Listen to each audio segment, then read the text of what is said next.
Hi viewers, இன்னைக்கு நடந்த முக்கியமான நிகழ்வுகளை பத்தி தான் இந்த வீடியோல நம்ம பார்க்க போறோம். ஃபியூச்சர்ல நீங்க அட்டெண்ட் பண்ண போற டிஎன்பிஎஸ்சி, எஸ்எஸ்சி, ரயில்வே போன்ற தேர்வுகள்ல கேட்கிற கரண்ட் அஃபேர்ஸ் கொஸ்டின்ஸ் நீங்க அட்டெண்ட் பண்றதுக்கு ரொம்பவே பயனுள்ளதா இருக்கும். சரிங்க, இன்றைய முக்கிய நிகழ்வுகளை பாக்கிறதுக்கு முன்னாடி அருண் அகாடமி சேனலை இது வரைக்கும் நீங்க சப்ஸ்கிரைப் பண்ணாம இருக்கீங்க அப்படின்னா உடனே சப்ஸ்கிரைப் பண்ணுங்க. கூடவே கீழே இருக்கிற பெல் சிம்பலை பிரஸ் பண்ணுங்க. அப்பதான் நாங்க அப்லோட் பண்ற ஒவ்வொரு வீடியோவும் இமீடியட்டா உங்களுக்கு நோட்டிபிகேஷனா கிடைக்குங்க. சரிங்க, இன்றைய முக்கிய நடப்பு நிகழ்வுகளை பாக்குறதுக்கு முன்னாடி நேற்றைய கேள்விகளுக்கான விடைகளையும் இன்றைய உங்களுக்கான கேள்வியும் பாத்திரலாங்க.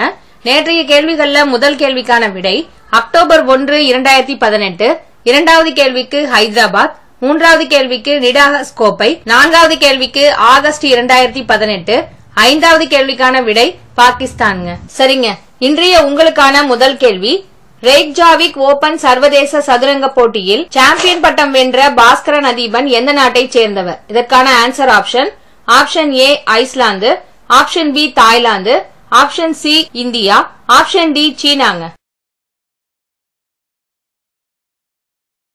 உங்களுக்கான இரண்டாவது கேள்வி சாத்தி என்பதன் விரிவாக்கம் என்ன? இதற்கான answer option A sustainable action for human capital in education, option B sustainable act for human care in education, option C sustainable action for human capital in environment, option D sustainable action for human capacity in education.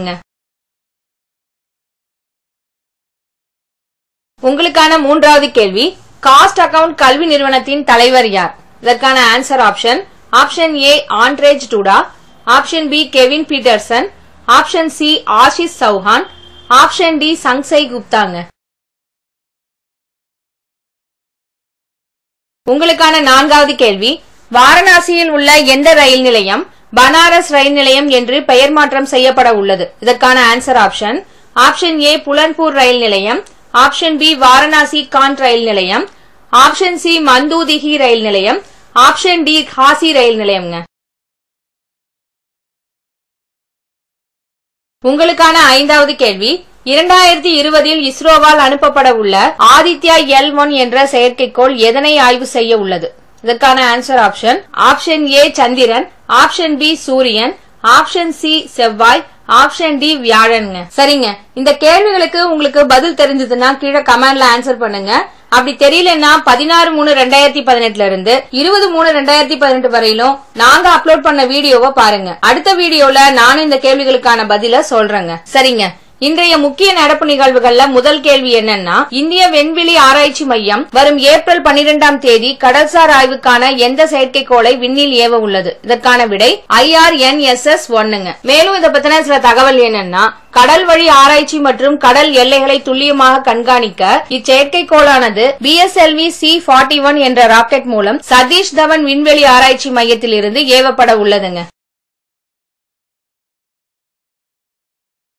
அடுத்த கேள்வி எந்த ஆண்டுக்குள் உள்நாட்டில் நவரத்ன மற்றும் ஆபரண துறையின் மதிப்பை $10,000 கோடி அதிகரிக்க இலக்கு நிர்ணயிக்கப்பட்டுள்ளது? இதற்கான விடை 2025ங்க. மேலும் இதை பத்தின சில தகவல் என்னன்னா இதனை தெரிவித்த அமைப்பு அகில இந்திய நவரத்னங்கள் மற்றும் ஆபரணங்கள் கவுன்சில்ங்க. இதனுடைய தலைவர் நிதின் கண்டேல்வால்ங்க.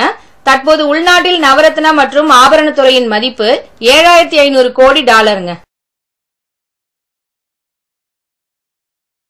அடுத்த கேள்வி இந்திய பாதுகாப்பு கண்காட்சி 2018 எங்கு நடைபெற உள்ளது? இதற்கான விடை காஞ்சிபுரம் மாவட்டத்தில் உள்ள திருவிடந்தை அப்படிங்கிற இடத்துல நடைபெற இருக்குங்க.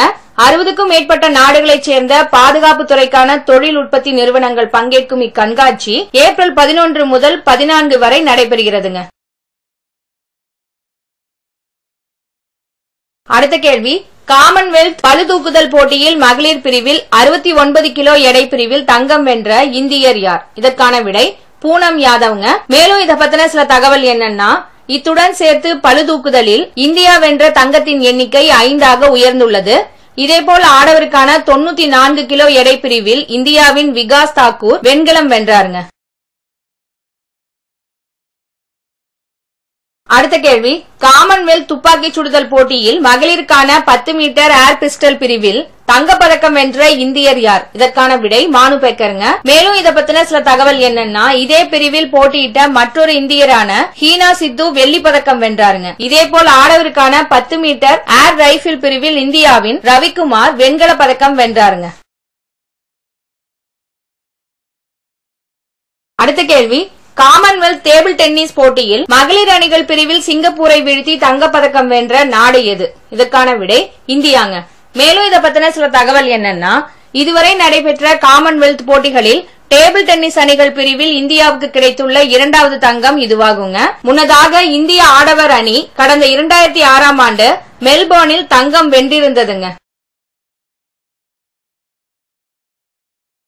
அடுத்த கேள்வி, இந்தியாவில் ஸ்பிரிங் ஃபெஸ்டிவல் எங்கு கொண்டாடப்பட்டது? இதற்கான விடை அசாம்ங்க. மேலும் இத பத்தின சில தகவல் என்னன்னா, அசாமின் மனாஸ் தேசிய பூங்காவில் இவ்விழா தொடங்கப்பட்டதுங்க. அடுத்த கேள்வி, கங்கா ஹரிட்டிமா யோஜனா எங்கு துவங்கப்பட்டது? இதற்கான விடை உத்தரப்பிரதேச மாநிலத்தில் உள்ள அலகாபாத்ங்கிற இடத்துலங்க. இது கங்கா பசுமை திட்டம் எனவும் அழைக்கப்படும். இதன் முழக்கம் ஒரு நபர் ஒரு மரங்க. அடுத்த கேள்வி, ஐக்கிய அரபு அமீரகம் மற்றும் மலேசியா இடையேயான கூட்டு ராணுவ பயிற்சியின் பெயர் என்ன? இதற்கான விடை டெசர்ட் டைகர் 5ங்க. மேலும் இத பத்தின சில தகவல் என்னன்னா, இரு நாடுகளும் தங்களின் ராணுவ பலத்தை அதிகரிக்கும் வகையில் இக்கூட்டு பயிற்சியை மேற்கொண்டனருங்க. அடுத்த கேள்வி, விவசாயம், சுரங்கம், சுகாதாரம், தொலைத்தொடர்பு மற்றும் தகவல் தொழில்நுட்பம் ஆகியவை தொடர்பாக இந்தியா எந்த நாட்டுடன் ஒப்பந்தம் கையெழுத்திட்டுள்ளது? இதற்கான விடை ஈக்வடோரியல் கினியாங்க. இதனுடைய தலைநகரம் மாலபோ. ஜனாதிபதி தியோடோரா ஒபியாங் நகும மபாசோ. நாணயம் பிராங்குங்க.